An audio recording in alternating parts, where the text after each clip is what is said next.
ಎಲ್ಲರಿಗೂ ನಮಸ್ಕಾರ. ಅಪ್ಪಿಸ್ ಕುಕ್ಕರಿಗೆ ಸ್ವಾಗತ. ಇವತ್ತು ನಾನು ನಿಮಗೆ ಮಾವಿನ ಹಣ್ಣಿನ ಸಿಪ್ಪೆ ಬಗ್ಗೆ ಹೇಳ್ತೀವಿ. ಹಣ್ಣುಗಳ ರಾಜ ಅಂತಾನೆ ಮಾವಿನ ಹಣ್ಣನ್ನ ಕರೀತಾರೆ. ಈ ಮಾವಿನ ಹಣ್ಣು ಯಾರಿಗ್ ತಾನೇ ಇಷ್ಟ ಆಗಲ್ಲ ಹೇಳಿ. ಬೇಸಿಗೆಯ ಆರಂಭದೊಂದಿಗೆ ಈ ಹಣ್ಣು ಮಾರುಕಟ್ಟೆಯಲ್ಲಿ ಕಾಣಿಸ್ಕೊಳ್ಳೋದಕ್ಕೆ ಪ್ರಾರಂಭ ಆಗುತ್ತೆ. ಪ್ರತಿಯೊಬ್ಬರು ಕೂಡ ಈ ಹಣ್ಣನ್ನ ಇಷ್ಟಪಟ್ಟು ತಿಂತಾರೆ. ಹೆಚ್ಚಿನ ಜನ ಮಾವಿನ ಹಣ್ಣನ್ನ ತಿನ್ನುವಾಗ ಅದರ ಸಿಪ್ಪೆಯನ್ನ ಎಸಿತಾರೆ. ಆದರೆ ಇದರ ಸಿಪ್ಪೆಗಳು ಕೂಡ ನಮ್ಮ ಆರೋಗ್ಯಕ್ಕೆ ತುಂಬಾನೇ ಒಳ್ಳೆಯದು, ಪ್ರಯೋಜನಕಾರಿಯಾಗಿದೆ. ಮಾವಿನ ಹಣ್ಣು ತಿಂದ ನಂತರ ಅದರ ಸಿಪ್ಪೆಯನ್ನ ಯಾವುದೇ ಕಾರಣಕ್ಕೂ ಬಿಸಾಡೋ ತಪ್ಪನ್ನ ನೀವು ಮಾಡಬೇಡಿ.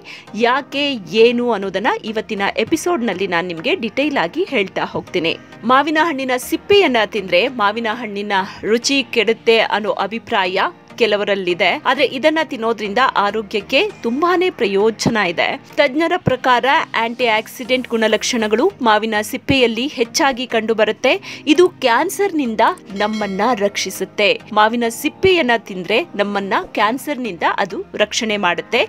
ಮಾವಿನ ಸಿಪ್ಪೆ ಶ್ವಾಸಕೋಶದ ಕ್ಯಾನ್ಸರ್, ಕರುಳಿನ ಕ್ಯಾನ್ಸರ್, ಮೆದುಳಿನ ಕ್ಯಾನ್ಸರ್ ಮತ್ತೆ ಸ್ತನ ಕ್ಯಾನ್ಸರ್ ನಿಂದ ರಕ್ಷಿಸೋದಕ್ಕೂ ಕೂಡ ಉಪಯುಕ್ತವಾಗಿದೆ. ಇನ್ನೇನಾದ್ರೂ ನೀವು ತೂಕ ಇಳಿಸ್ಕೊಳ್ಳೋದು ಪ್ರಯತ್ನ ಪಡ್ತಾ ಇದ್ರೆ ಮಾವಿನ ಸಿಪ್ಪೆಯನ್ನ ಕೂಡ ತಿನ್ನಬಹುದು. ಇದರ ಸಿಪ್ಪೆಗಳು ತೂಕವನ್ನ ಕಡಿಮೆ ಮಾಡುವುದಕ್ಕೆ ಸಹಾಯ ಮಾಡುತ್ತೆ. ತೂಕವನ್ನ ಕಳೆದುಕೊಳ್ಳುವುದಕ್ಕೆ ಪ್ರಯತ್ನಿಸ್ತಾ ಇರುವವರು ಖಂಡಿತವಾಗಿಯೂ ಮಾವಿನ ಸಿಪ್ಪೆಯನ್ನ ಎಸೆಯೋದಕ್ಕೆ ಹೋಗಬೇಡಿ. ಅದನ್ನ ನೀವು ತಿನ್ನಿ.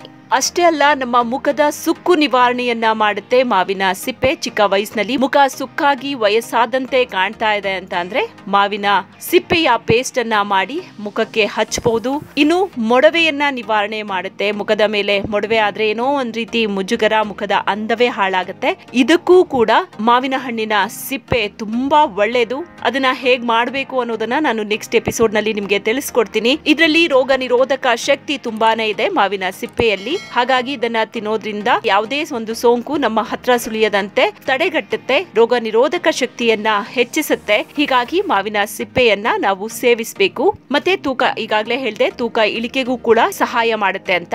ಇನ್ನೊಂದು, ಮುಟ್ಟಿನ ಸಮಯದಲ್ಲಿ ವಿಪರೀತ ರಕ್ತಸ್ರಾವ ಆಗ್ತಾ ಇದ್ರೆ ಅದನ್ನ ಕೂಡ ಮಾವಿನ ಸಿಪ್ಪೆ ತಡೆಗಟ್ಟುತ್ತೆ. ಮಾವಿನ ಸಿಪ್ಪೆ ತಿನ್ನೋದ್ರಿಂದಲೂ ಕೂಡ ಮುಟ್ಟಿನ ಸಮಯದಲ್ಲಿ ಹೆಚ್ಚಾಗಿ ಆಗುವಂತಹ ರಕ್ತಸ್ರಾವವನ್ನ ತಡೆಗಟ್ಟುತ್ತೆ. ನೋಡಿದ್ರಲ್ಲ, ನಾವು ಮಾವಿನ ಹಣ್ಣು ತಿನ್ಬೇಕಾದ್ರೆ ಸಿಪ್ಪೆ ತಿಂದ್ರೆ ಎಲ್ಲಿ ರುಚಿ ಹಾಳಾಗುತ್ತೋ ಅಂತ ಹೇಳಿ ನಾವು ಸಿಪ್ಪೆಯನ್ನ ಏನ್ ಮಾಡ್ತೀವಿ, ಎಸಿತೀವಿ. ಯಾವುದೇ ಕಾರಣಕ್ಕೂ ಮಾವಿನ ಸಿಪ್ಪೆಯನ್ನ ಎಸೆಯೋದಕ್ಕೆ ಹೋಗ್ಬೇಡಿ. ಅದರಿಂದ ನಮ್ಗೆ ಯಾವುದೇ ರೀತಿಯ ಸೈಡ್ ಎಫೆಕ್ಟ್ ಇರೋದಿಲ್ಲ.